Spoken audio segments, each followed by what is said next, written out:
more beige around here in Price versus where I'm coming from, Moab, which is a lot more red, like you see back in the left. And that's not where I'm coming from, just the color matches Moab better in the left. Whereas to my right, it's way more beige.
Do I dare try the radio?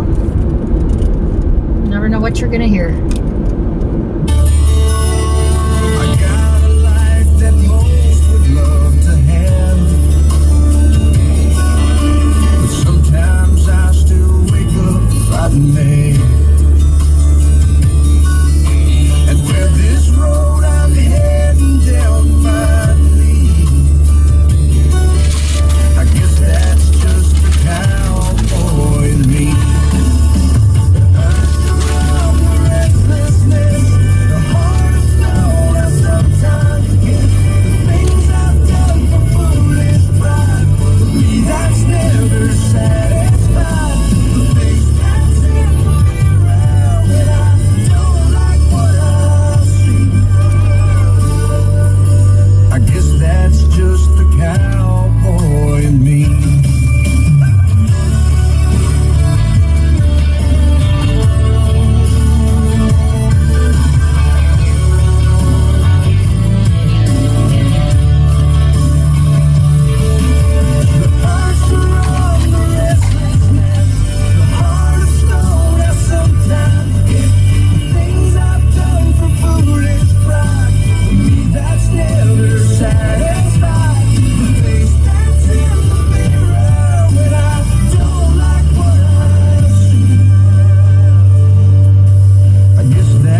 the cowboy in a song.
Hey, this is Jeff Wood. Looking forward to another football season. Tune in to 104.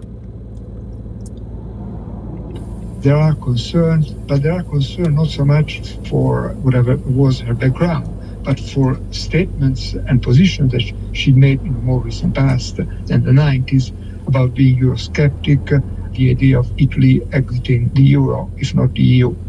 She's changed on that. The concerns are there, but I think Emmanuel Macron struck the right approach, which is she's being democratically elected. And so the best approach is to try to work constructively with her. And I do hope this approach will prevail in Brussels.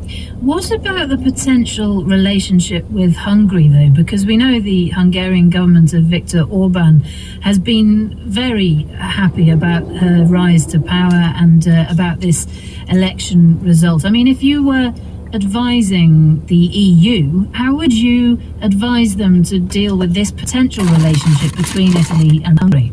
I would advise Brussels not to leave the monopoly of congratulations to Viktor Orban and his like-minded. It's understandable that Orban rejoiced about the win, like other right and far-right parties in Europe. The point is not to push, from my point of view at least, not to push Giorgia Meloni into that corner and make her feel that she's someone with whom the EU is prepared to do business with. So not to leave her isolated then? Exactly. There is a certain coziness atmosphere in Brussels. You know, you belong to the same group. Trying to engage her, to accept the fact that she's the leader at this point, she will be the leader of the third country by size, by importance in the EU. It is likely that she's going to have to form some kind of coalition with other right-wing parties, though. We've already mentioned Mr. Berlusconi, but also Mr. Salvini. She, on the subject of things like Ukraine, she, of course, has been consistently supportive of Ukraine. But both those two, Mr. Salvini and Berlusconi, have been a bit more sympathetic towards Russia. Could that cause problems in the future, or at least embarrassment? Of course, there could be embarrassment, especially because often Berlusconi and Salvini do not mince words and say inappropriate things.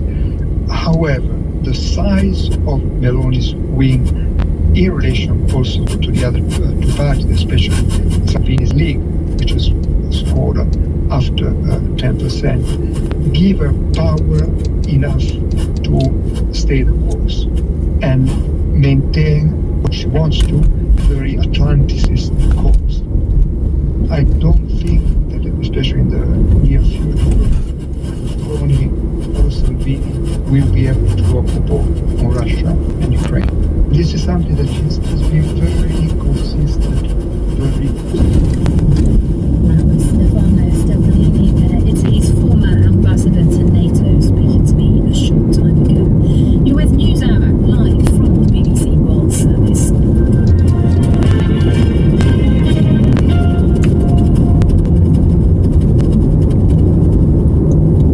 Still to come, controversy in Japan over the planned state funeral of the former Prime Minister Shinzo Abe.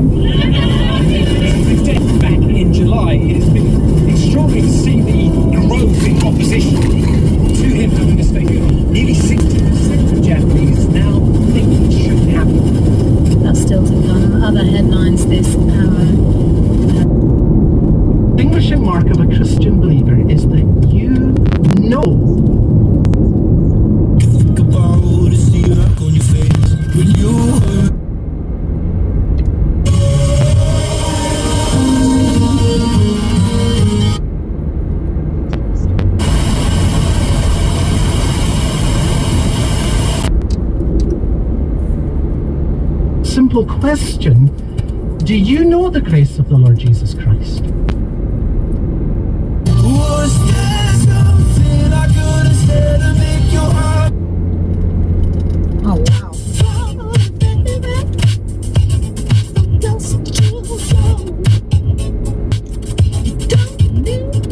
Oh, Prince doesn't let you put him on YouTube. And supremely through his cross, that you have the hope of entering into everlasting. feel so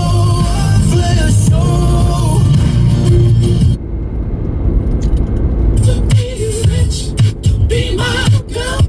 Okay, it's got to be off. So what I do when I record radio is I then upload it to YouTube. YouTube does a preliminary scan of the recording, and if they identify copyrighted material, they flag it, and most of artists are okay with you sharing their material, but the estate of Prince is not. Neither is Yorgos Dalaras, and who else didn't like it? Not AC/DC directly, but there was an